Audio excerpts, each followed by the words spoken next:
Hey y'all! Welcome to Flips and Finds with Dink, where we rescue the treasures everyone else walked right past. Around here, we believe one person's junk is another person's...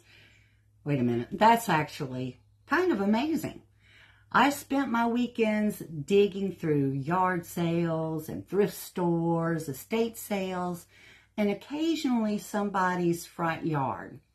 When they swear that lamp is worth $150, but suddenly it's $1 when it hits their grass. So today I've got a few treasures to show you, and with every one of them comes a little story. Now, I can't promise these stories are 100% historical, accurate, and they might not even be true, depending on who you ask. So the first item is this vintage rolling pin. And now if you grew up in the 60s or 70s like I did, you know this wasn't just for baking. This was multi-purpose household equipment. This was for rolling biscuits, rolling pie crusts, and occasionally rolling kids back into line. Now, I'm not saying anybody's mama chased them through the kitchen with one of these. But if you heard the words, "Don't make me get the rolling pin," you suddenly became the most well-behaved child in the entire zip code.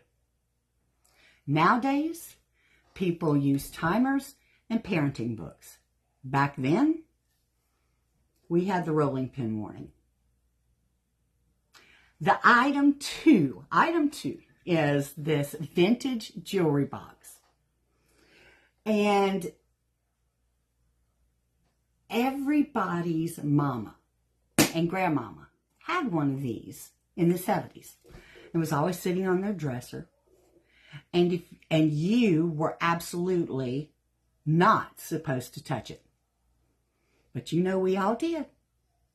You'd open it up, try on 14 necklaces, put on those clip-on earrings that cut the circulation off to your brain, and then, suddenly, you hear your mama walking down the hallway, so you'd slam that lid shut and you'd sit there like, I have no idea why I'm wearing 11 bracelets, a brooch shaped like a poodle.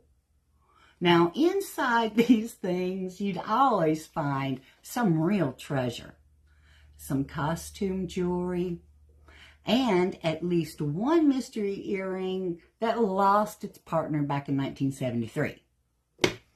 The third item that I found at the thrift stores are these nesting dolls. And growing up, these always lived at somebody's grandma's house. And kids were always fascinated by them. You open up one, there's another, and just keep going. This one happens to have 8 in it. And I'm always fascinated, and still am, even back then I was, at how they were able to paint the faces on the little tiny ones. Now, as kids, we thought this was magical. And as adults, I just think this is kind of like my purses after I get through thrifting. One purse inside of another purse inside of another purse. Oh, one of the my favorite things that I found thrifting is these old recipe boxes. And it's one of my favorites. It could be a hanging recipe box. So before Pinterest and Google and, before you could ever look up easy dinner recipes, there was the recipe box.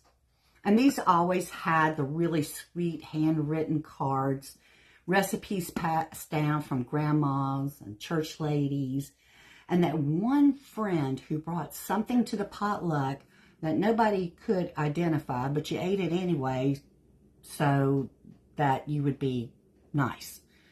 And every recipe started the same way. One entire stick of butter, not a tablespoon, not a teaspoon, the whole stick. That's how you knew it was going to be good. The last item that I'm going to show you today is this 2-pound bag of costume jewelry.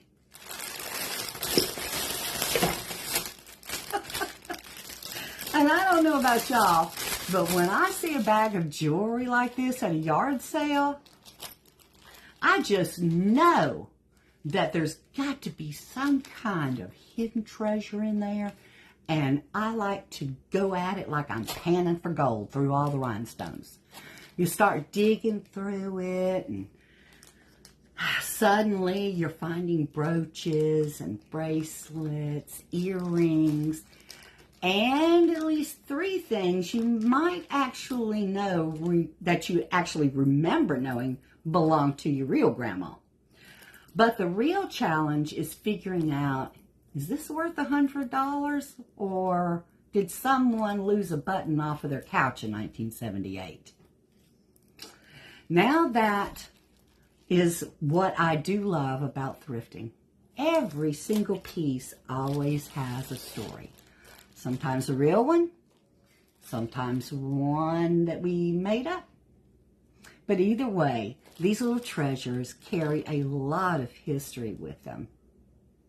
And if you enjoy treasure hunting as much as I do, make sure you follow along, because we've got plenty more coming.